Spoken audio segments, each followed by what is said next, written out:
नमस्कार दोस्तों, आज की हमारी कहानी आपको अच्छी लगे तो प्लीज़ मेरे चैनल को सब्सक्राइब करें और वीडियो को लाइक करें।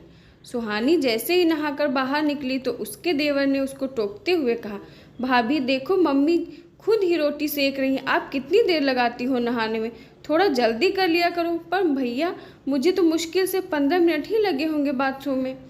मम्मी जी मैं तो आपसे कह गई थी कि नहाकर रोटी सेक दूंगी। कहते हुए सुहानी ने बेलन लेने के लिए सासू माँ की ओर हाथ आगे बढ़ाया। मुझे बड़े जोरों को भूख लग रही थी तो सोचा 2 रोटी सेक लूं। कहते हुए माँ जी ने अपना थाल सजा लिया। भाभी प्लीज आप पहले मम्मी को खाना दे दिया करो, फिर अपने काम किया करो। कहते हुए देवर तो अपने कमरे में चला गया, पर सुहानी का दिल छलनी हो गया। आखिर देवर उससे उम्र और ओहदे दोनों में छोटा है, पर उसको कौन समझाए कि उसकी भाभी सुबह से घर के काम में लगी है। और अगर मम्मी ने अपने लिए 2 रोटी बना भी ली तो क्या हुआ, छोटे बड़े का कोई लिहाज नहीं है। शायद ससुराल में एक बहू ही होती है जो सबसे छोटी होती है, घर के नौकर से भी छोटी। कल ही की तो बात थी जब यश के स्कूल की बस छूट गई थी तो देवर ने कितनी आसानी से कह दिया था कि भाभी देर क्यों हो जाती है आपको, थोड़ा जल्दी कर लिया करो। और ये सुनकर घर में सब चुपचाप रहकर देवर को अपनी सहमति जता रहे थे। इसमें मेरा क्या कसूर था जो उस समय यश को प्रेशर बन गया और उसको वॉशरूम जाना पड़ा। सुहानी को अपने आप से बड़बड़ाते देख उदय उसके पति ने पूछा, क्या हुआ। इस पर उसने सारी व्यथा अपने पति से कह सुनाई। कोई नहीं, जब उसका समय आएगा तब हम भी पूछेंगे, कहे उदय तो दफ्तर चले गए। पर सुहानी को लगा कि उदय सही कह रहे हैं और अब मैं भी चुप नहीं रहूंगी। अब जब भी देवर कोई तानाकशी करेगा तो मैं भी कह दूंगी कि जब आपका समय आएगा तब देखूंगी। हमेशा की तरह आज भी इतवार को सुहानी और उदय बाजार से सामान लेने जा रहे थे। अरे भाभी आपका दुपट्टा कहाँ है, बाजार ऐसे जाना अच्छा लगता है क्या। देवर ने सुहानी को पॉइंट आउट करते हुए कहा।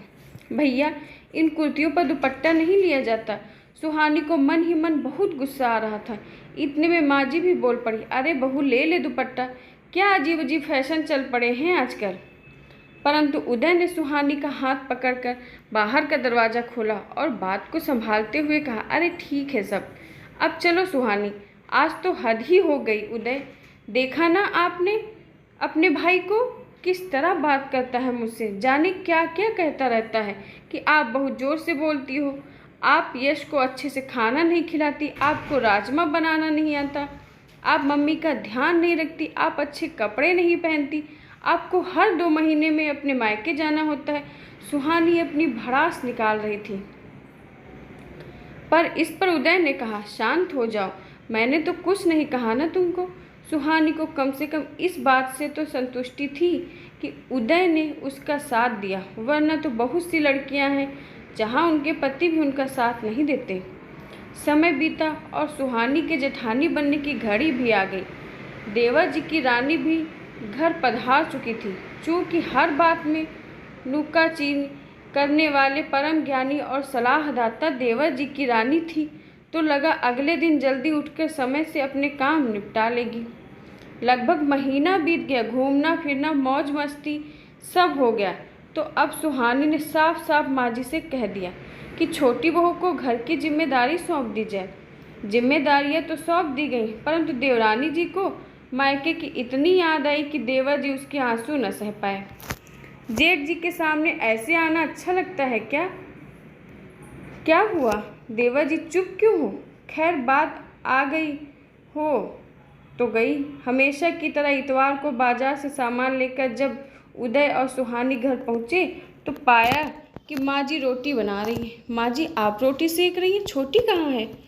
सुहानी ने जैसे ही पूछा तो माँ जी बोल पड़ी, अरे बहू 2 रोटी सेकने में कितनी देर लगती है, इतनी भी बूढ़ी नहीं हो गई हूँ कि मैं नई नई शादी है, दोनों के साथ समय बिताने दो।